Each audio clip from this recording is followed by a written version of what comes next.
to the collapse experiment. So I had an interesting conversation, and I use that term loosely, yesterday. And it's making me feel like we are back in 2016 all over again. And I am so tired of this shit. So I'm at work, talking to a coworker. Guy doesn't watch the news all that much. He knows that I keep up with it. And he asked me, is there anything interesting going on that I should know about? So I shared a recent story. This was 2 days ago now, about how the Amish had gone to North Carolina to help out with Hurricane Helene. And while they were there, they built tiny homes for the people who are still living in tents. Now, this came out around the same story, the same time that another story where a man living on his property, he's living in a tent, and he was told that he could get a camper from FEMA, that all he had to do was fill out the paperwork, that he qualified. So he goes through the entire process. He is approved for a camper. Like, this is all in an uncut interview with the dude that this happened to. So he goes through the entire process, and he's waiting, and it's starting to get cold out. It's dropping down to like 30 degrees. And he's like, where is this camper that I applied for? Like, what is going on here? So he starts making some calls, trying to find out, like, what the hell's going on. So he gets a hold of somebody at FEMA who didn't have their head up their ass. And he's told that, we don't have money for that program anymore. The camper is not coming, even though you were approved. Sorry, you're going to have to stay in the tent. So there's that story. Then there's the story of the Amish. Well, there's a little side note with the Amish story where even though they built 120 of these small, tiny cabin homes for people to stay in over the winter temporarily so that they don't freeze to death, Haywood County, just outside of Asheville, is not approving the cabins because they're not up to building codes. Now, there was a letter from the state that was posted saying that they have nothing to do with it. They have no evidence of people being kicked out of cabins. And you got to be careful about, like, how they word shit, right? The thing is, a lot of these tiny houses were not actually given out to people yet. They have to be approved first. So a lot of these are sitting on, like, county property, and the county won't authorize them because they don't have the square footage or whatever to be approved. And so no, people are not being kicked out. They're just simply not letting people have them. I did find another video from Haywood where a guy was saying, he was making the argument like, we don't even need people to come out here and make tiny houses. What we need is people to donate their campers. So, yeah, they're in the process of trying to get people to donate campers. It's just the bureaucracy and the stupidity all around is just, it never ends. Campers are not long-term living spaces. And yes, I know we're talking about living over the winter. But the thing with campers is that you have parts inside that are made with formaldehyde and all kinds of other chemicals where lengthy exposure is not so great. Meanwhile, you have tiny homes who are made by the Amish, and they're like, well, this doesn't fit our building codes. Because you can't make an exception temporarily. Now, this leads me to the conversation that I had yesterday. Not with the coworker, no, my boss.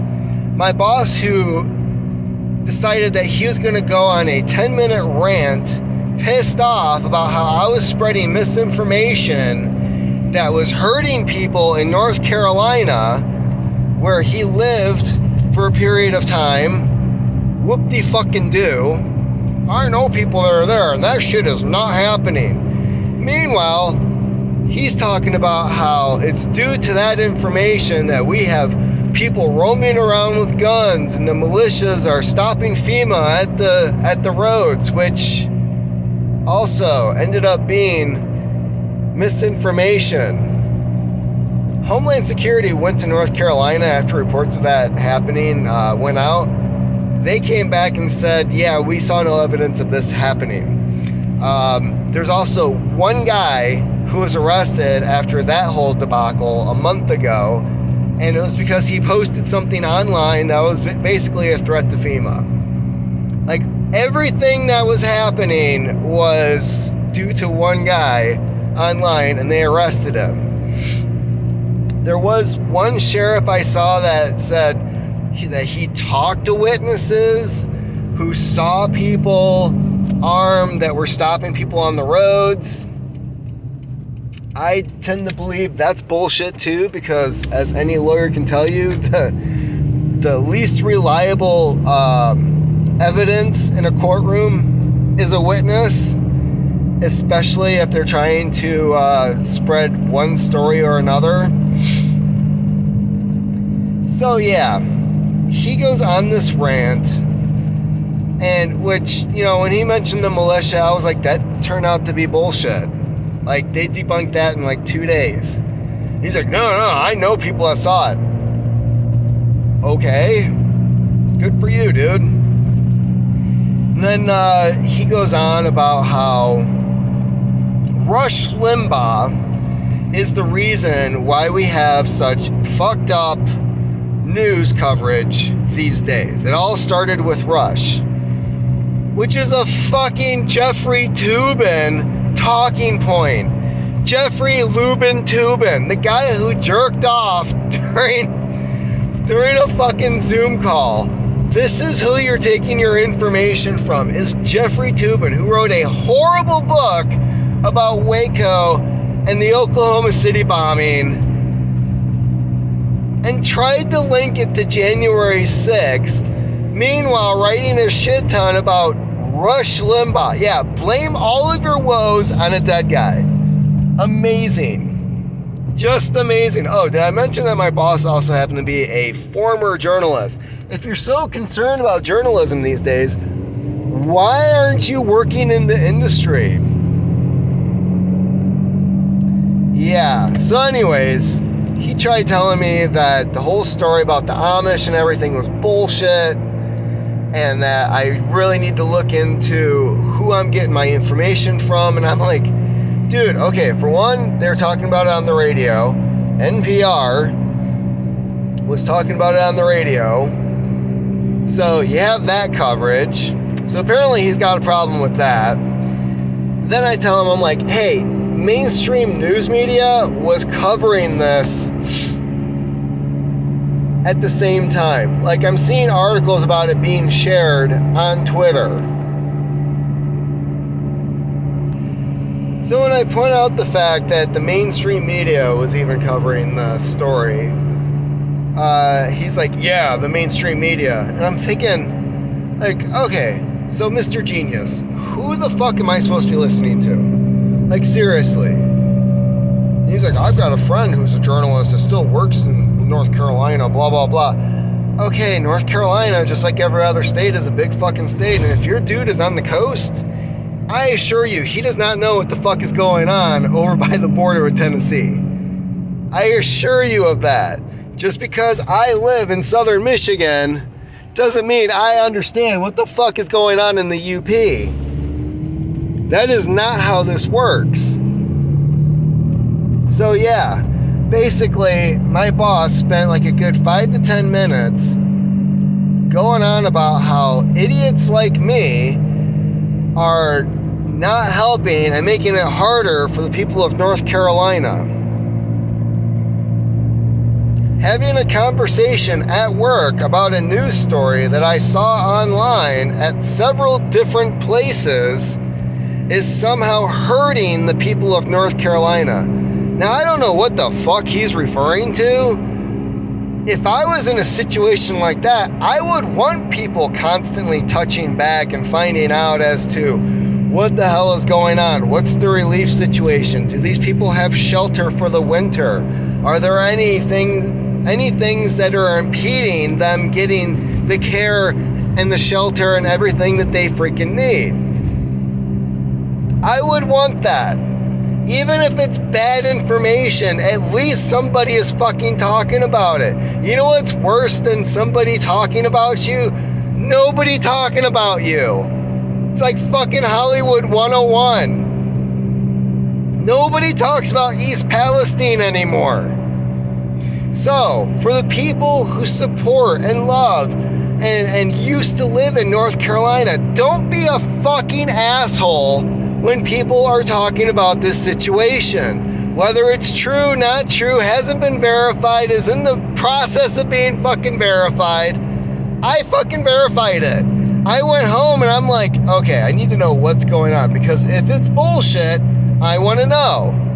Because just like the militias stopping people on the road turned out to be bullshit.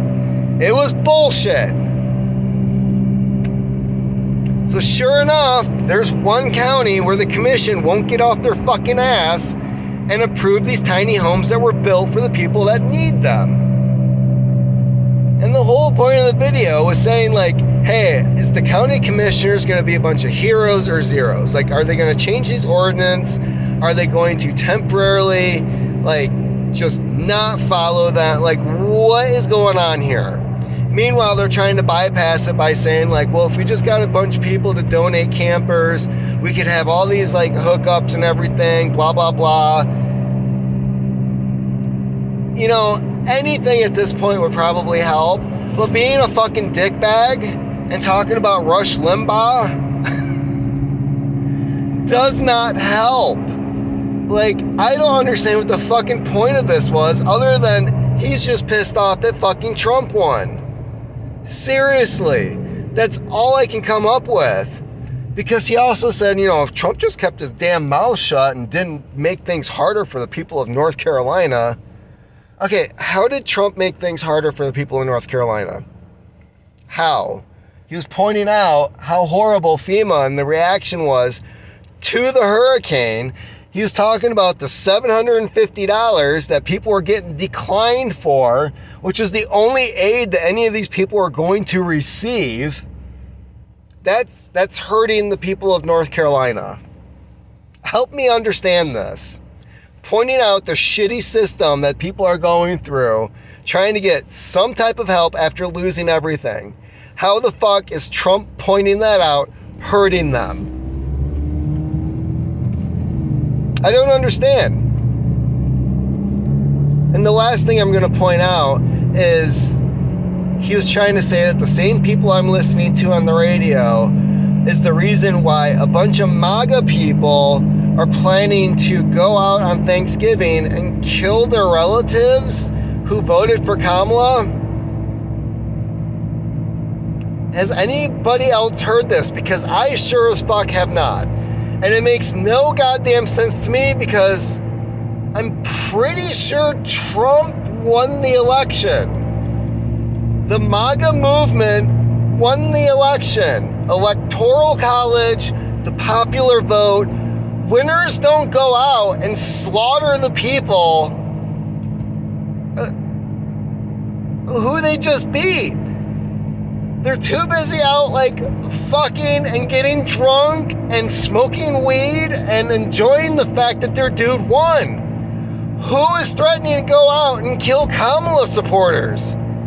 Who the fuck is doing that? But what I did see was a woman showing that, hey, you can put a can of cranberries into a sock and beat your MAGA supporter family members to death with them. I did see that online. That was an actual video that some woman posted. There's a bunch of other women who are basically talking about going out and poisoning men for ruining their lives because Trump won the election. So there is that. There's also the women that are out there shaving their heads and saying that they're just not going to have sex anymore, which also means they're not going to have abortions. So again, I don't know where this dude is getting his information from. A former journalist who keeps clinching onto disinformation, shit that has not been proven, theories that are just complete bullshit by guys who jerk off on Zoom calls, and believes that MAGA supporters are going to roam around on Thanksgiving killing their relatives, when the last person I recall that was killed on election day related to this whole thing was a father who was stabbed to death by his daughter because she knew that he voted for Donald Trump. But somehow, I'm an asshole for talking about a story at work with a coworker. Well, not on the clock yet. This shit needs to fucking stop.